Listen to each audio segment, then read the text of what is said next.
everybody, welcome back to the channel. Thank you so much for joining.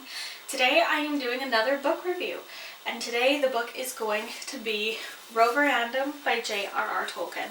So, there's a lot of thoughts. Sneak peek, they're all good. Basically, this book is automatically extremely special to me because it's the first ever work of Tolkien's that I've read. So there's automatically this special moment knowing I've read some Tolkien's work now. As well as that, I have a box set that has Tom Bombadil, Farmer Gals of Ham, and Smith of Wood Major, as well as this. So it was hard to decide which one to read, but my cousin adores Roverandom. Loves them all, but adores Roverandom. And she said some key elements that I was like, okay, I'm sold. This is the one I'm going to read this month. It was amazing.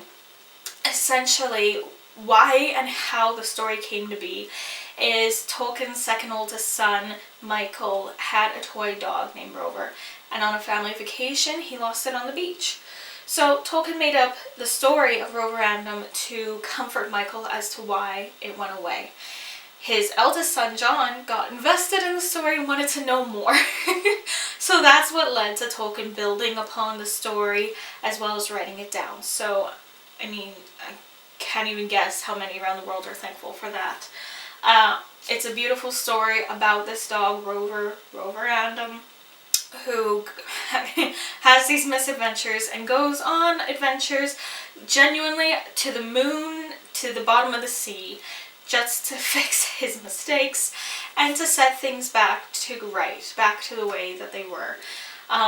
Tolkien's world building is incredible, and one thing I adored was how much the book focused on manners, proper manners. I love manners, and it was constantly and frequently surrounded around the idea of being polite. And I love that. I love that so much. I really love that. It was amazing. The nice thing is I just kept thinking about how amazing of a dad Tolkien must have been. Like, honestly, it just kept hitting me. And I kept picturing that hopefully one day I'll be reading this to my kids, and then they'll be reading it, and so on and so forth. So it's immediately gotten very special and a very warm, fuzzy place in my heart. The world building and the characters are amazing. My cousin said that it would make me have wanderlust for the moon and like nostalgia for the moon. And I was like, right, okay, like, I haven't wanted to be an astronaut in years, but alright, like, we'll see. But as she pointed out, when he made this story, there had been no moon landings. We didn't know what the moon looked like. And I'm choosing to believe that even if we did, he still would have written and described the moon the way that he did. Because you know what? This is a different world at the end of the day. There's wizards, there's all these different creatures from, folklore and mythology. Like, all these different beautiful creatures. And I choose to believe that no matter what is what their moon would be like. That's what I want our moon to be like. It was beautiful and just... I love the way he described it. I especially love the under the sea portion. I am a true blue Pisces, so anything involving water, oh my goodness, I adore it. It sucks me in. I love it. I love water, mermaids, the whole thing. Just, that's how you get me. So I was hooked. It's just, yeah, it's so tender and so special, and all the characters are so unique and memorable. Like, no one fades into the background. No one at all. It was really, truly amazing. I could really see how he was such good friends with C.S. Lewis, because I adore the Chronicles of Narnia. That was one of my favorite series growing up. I still love it, adore it. And I can see some kind of like, some similarities in the imaginings of these different amazing, incredible worlds, to the point where I know if I had this book when I was a kid, like, it would have so much nostalgia for me now. And the thing is, I'm not a fantasy reader at the moment. Changing quick. I'm not a fantasy reader. I've tried adult fantasy before and have not liked it, but I'm more and more convinced I haven't tried the right areas. So I cannot wait to get into The Hobbit and to get into his big works.